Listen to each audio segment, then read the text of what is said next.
കിഴക്കൻ ആഫ്രിക്കയിലെ ബുറുണ്ടി ടാൻസാനിയക്കടുത്തുള്ള ഒരു ചെറിയ രാജ്യമാണ്. കേരളത്തിൻ്റെ 3/4 ഭാഗത്തോളം വലുപ്പമുണ്ടാകും. 1,23,00,000 ആളുകൾ ഇവിടെ താമസിക്കുന്നു. 42 വർഷം മുമ്പ് സ്വാതന്ത്ര്യം ലഭിച്ച ബുറുണ്ടിയിൽ കൂടുതലും ഹുട്ടു വംശക്കാരാണ് താമസിക്കുന്നത്. എങ്കിലും കൂടുതൽ മേധാവിത്വമുള്ള ടുട്സി വംശജരുടെ കൈപ്പിടിയിലാണ്. ഹുട്ടു വംശക്കാരെ കൂട്ടക്കൊല ചെയ്തത് ലോകത്തെ മുഴുവൻ ഞെട്ടിച്ചിട്ടുണ്ട്. 12 വർഷത്തോളം നീണ്ടുനിന്ന ബുറുണ്ടിയൻ സിവിൽ വാറിൽ ഏകദേശം 3 ലക്ഷത്തോളം ആളുകൾ കൊല്ലപ്പെട്ടിട്ടുണ്ട്.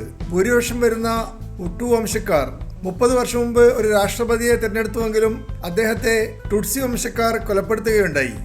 85% ഹുട്ടു വംശക്കാരാണെങ്കിലും 15% ടുട്സി വംശക്കാരുടെ കയ്യിലാണ് സ്വത്തുക്കളും സമ്പത്തും കേന്ദ്രീകരിച്ചിട്ടുള്ളത്. കൂടുതലും ഗ്രാമീണവാസികളാണ് ഈ രാജ്യത്തുള്ളത്. 13% ആളുകൾ മാത്രമേ നഗരങ്ങളിൽ താമസിക്കുന്നുള്ളൂ. ഫ്രഞ്ച് ഭാഷയാണ് നഗരങ്ങളിൽ സംസാരിക്കുന്നത്. കിരുണ്ടി ഭാഷയാണ് ദേശീയ ഭാഷ.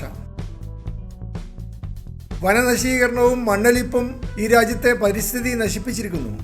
വനസമ്പത്ത് ഏതാണ്ട് പൂർണ്ണമായും നശിച്ചു കഴിഞ്ഞു. വ്യാപകമായ ദാരിദ്ര്യവും അഴിമതിയും രാഷ്ട്രീയ അസ്ഥിരതയും നിരക്ഷരതയും ഈ രാജ്യത്തെ അലട്ടുന്ന പ്രശ്നങ്ങളാണ്. കാർഷിക പ്രധാനമായ ഒരു രാജ്യമാണ് ബുറുണ്ടി. രാജ്യത്തിന്റെ വരുമാനത്തിന്റെ പകുതിയും കൃഷിയിൽ നിന്നാണ് വരുന്നത്. കാപ്പിത്തോട്ടങ്ങളും തേയിലത്തോട്ടങ്ങളുമുണ്ട്. അതുപോലെ പരുത്തിയും മധുരക്കിഴങ്ങും നേന്ത്രപ്പഴവും കൃഷി ചെയ്യുന്നുണ്ട്. 80% ജനങ്ങളും ദാരിദ്ര്യരേഖയ്ക്ക് താഴെയാണ് നിലകൊള്ളുന്നത്. ഇടക്കിടക്ക് ഭക്ഷ്യക്ഷാമങ്ങളും ഉണ്ടാവാറുണ്ട്.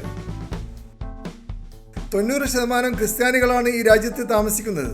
5% മുസ്ലിങ്ങളും ഇവിടെയുണ്ട്. ബുറുണ്ടിയുടെ തലസ്ഥാനമായ ഗിട്ടേക്ക രാജ്യത്തിലെ ഏറ്റവും വലിയ രണ്ടാമത്തെ നഗരമാണ്. 1 ലക്ഷത്തോളം ആളുകൾ ഈ നഗരത്തിൽ താമസിക്കുന്നു. ബുറുണ്ടിയിലെ ഏറ്റവും വലിയ നഗരമായ ബുജുംബാറ മുമ്പ് തലസ്ഥാന നഗരിയായിരുന്നു. ടാങ്കൻജിക്ക തടാകത്തിന്റെ കരയിലാണ് ബുജുംബാറ നഗരം ഉണ്ടാക്കിയിട്ടുള്ളത്. 5 വർഷം മുമ്പാണ് തലസ്ഥാനം ജിട്ടേഗായിലേക്ക് മാറ്റി സ്ഥാപിച്ചത്. ബുജുംബുറ നഗരത്തിൽ മനോഹരമായ അനേകം റെസ്റ്റോറൻറ്റുകളുണ്ട്. ഭക്ഷണത്തിന് ഓർഡർ ചെയ്താൽ 1 മണിക്കൂർ വരെ കാത്തിരുന്നാൽ മാത്രമേ ഭക്ഷണം വിളമ്പുകയുള്ളൂ എന്നാണ് ഇവിടുത്തെ രീതി. യൂറോപ്യൻ രാജ്യങ്ങളിൽ ഇത് പതിവായതുകൊണ്ട് അവർക്ക് ഇതുമായി അഡ്ജസ്റ്റ് ചെയ്യാൻ എളുപ്പമുണ്ട്. എന്നാൽ ഭക്ഷണം ഓർഡർ ചെയ്ത് 5 മിനിറ്റ് കൊണ്ട് സെർവ് ചെയ്യുന്ന ഇന്ത്യൻ രീതി പരിചയിച്ചവർക്ക് ബുറുണ്ടിയിൽ ഭക്ഷണം കഴിക്കാൻ വലിയ പ്രയാസമായിരിക്കും.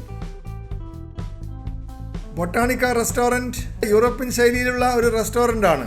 ഇവിടെ എപ്പോഴും വിദേശികളുടെ തിരക്കാണ്.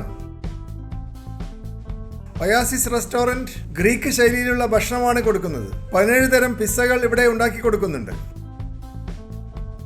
ബുജുംബാറ ഇന്റർനാഷണൽ എയർപോർട്ട് ഒരു ദിവസം 5 വിമാനങ്ങൾ വരികയും പോവുകയും ചെയ്യുന്ന ഒരു കൊച്ചു വിമാനത്താവളമാണ്. എത്യോപ്യൻ എയർലൈൻസും കെനിയൻ എയർവൈസും ഇവിടെ നിന്ന് ഓപ്പറേറ്റ് ചെയ്യുന്നു.